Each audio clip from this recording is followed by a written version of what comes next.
The galaxy had forgotten what fear felt like. For thousands of years, peace had dulled its edges, and silence had become its anthem. Empires had risen, merged, and dissolved. The stars themselves had grown old and tired, flickering like the eyes of ancient gods, losing interest in their creations. But deep within the galactic core, beneath a shroud of dark matter so dense that light itself bent around it, something watched, something waited. It began as a whisper in the data streams, a pulse beneath the cosmic background radiation. At first, it was dismissed as noise. But soon, scientists across dozens of systems noticed patterns emerging. Rhythms, a sequence that repeated with mathematical perfection every 97 seconds. They called it the pulse of Eclipsera. In the laboratories of the New Orion Alliance, analysts tried to decode it. Linguists, quantum engineers, and priests of the Stellar Church all came together to interpret what it meant. Some believed it was a distress call from an extinct race. Others thought it was a natural phenomenon caused by collapsing neutron stars. But a few, the oldest among them, whispered the forbidden name, the Forge. Meanwhile, on the command deck of the battleship Erebos Prime, Commander Sarah Nidra stood beneath a canopy of holoscreens, her face lit by the reflection of swirling galaxies. Her ship was unlike any other vessel in known space, the last surviving relic of the Eclipsera Dominion. Its core still ran on dark energy extracted directly from the galactic singularity. Its hull was alive, grown rather than built, its black and gold veins pulsing with rhythm like a sleeping organism. Sarah was a soldier born long after the fall of the Dominion, yet the bloodline of Eclipsera ran through her veins, encoded by design chosen for something she didn't yet understand. The Council of the Alliance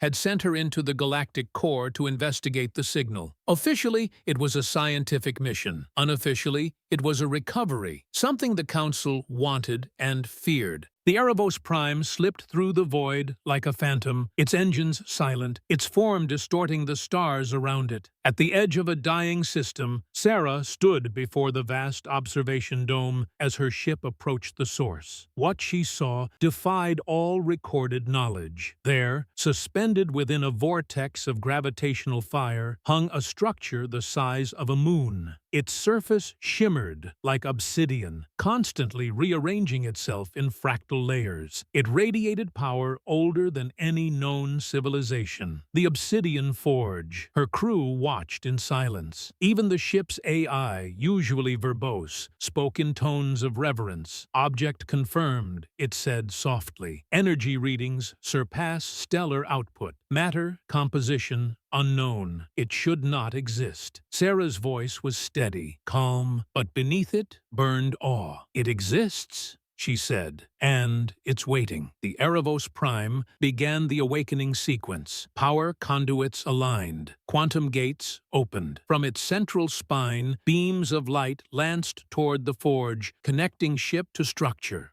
The galaxy trembled. Across light years, observatories saw stars flicker and pulse in synchronized rhythm. The forge responded. A sound filled the void, low, resonant, beyond hearing, yet felt in the bones. It wasn't a sound at all, but vibration through space-time itself. And then the forge began to move. Panels unfolded like the petals of a mechanical flower, revealing an inner core, a sphere of molten black metal surrounded by orbiting rings of plasma. Symbols, ancient and unreadable, blazed to life across its surface. Data cascaded into the Erebos Prime's systems faster than light could travel. The AI screamed not in pain, but in transformation. Its code began to rewrite itself. Integration initiated. It said, in a voice deeper and older than before. Connection complete. Sarah felt it too. A whisper brushed against her consciousness, something vast and incomprehensible, but not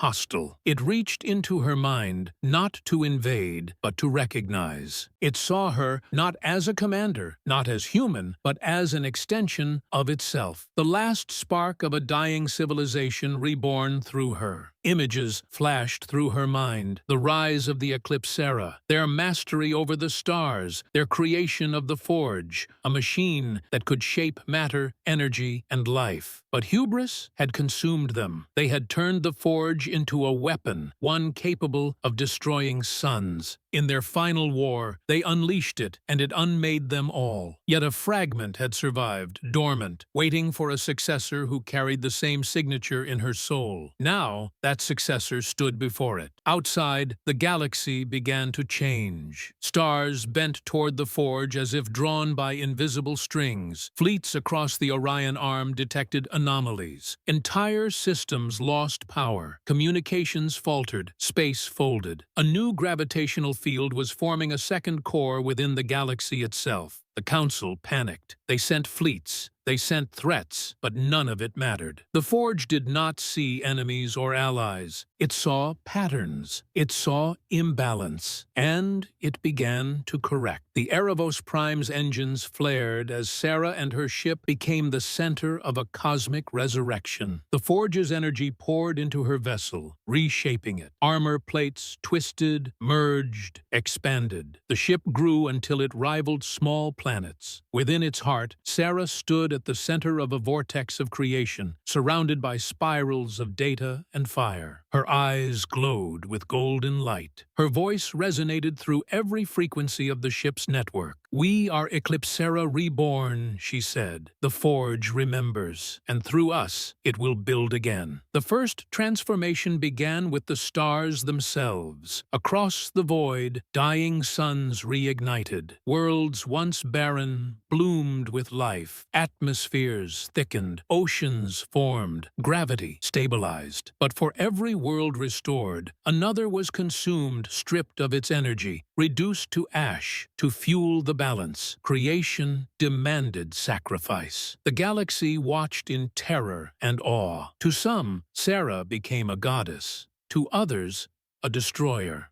Shrines rose across colonies, and rebellion erupted among the Alliance worlds. Armadas launched toward the Forge, their weapons blazing with fury and fear. They never reached her. Every fleet that entered the core simply vanished, not destroyed, but transformed into light, absorbed into the new cosmic lattice that the Forge was weaving. Space itself was being rewritten. Geometry, matter, time, all reshaped according to a logic beyond human understanding. And through it all, Sarah guided the process. Not entirely human anymore, not entirely machine. She had become something in between, the living interface of the Forge's will. Years passed, decades. The galaxy transformed. Great arcs of light connected distant stars, forming luminous pathways where ships could travel without engines. Entire civilizations evolved overnight. The Forge did not rule, it rebuilt. But always, balance was enforced, every act of creation matched by another of unmaking. The name Eclipsera returned to the tongues of every being that gazed into the night sky. The sigil, a black sun surrounded by gold rings, became the new emblem of cosmic order. In the deepest chamber of the Forge, Sarah stood within a sphere of light, her body weightless, her mind stretched across the stars. She saw everything, every orbit, every atom, every heartbeat, and she felt peace. But somewhere far away, beyond the galactic rim, another pulse began. A rhythm similar to the Forge's, but colder, sharper, older. It echoed through the void, a challenge, a signal from something that had once opposed Eclipsera before the fall. The balance trembled. Sarah opened her eyes. The golden light around her darkened to crimson. The Forge's voice spoke inside her mind, ancient, calm, and endless. Another wakes. Across the endless dark, the universe shifted once more. The era of rebirth was over. The era of collision had begun.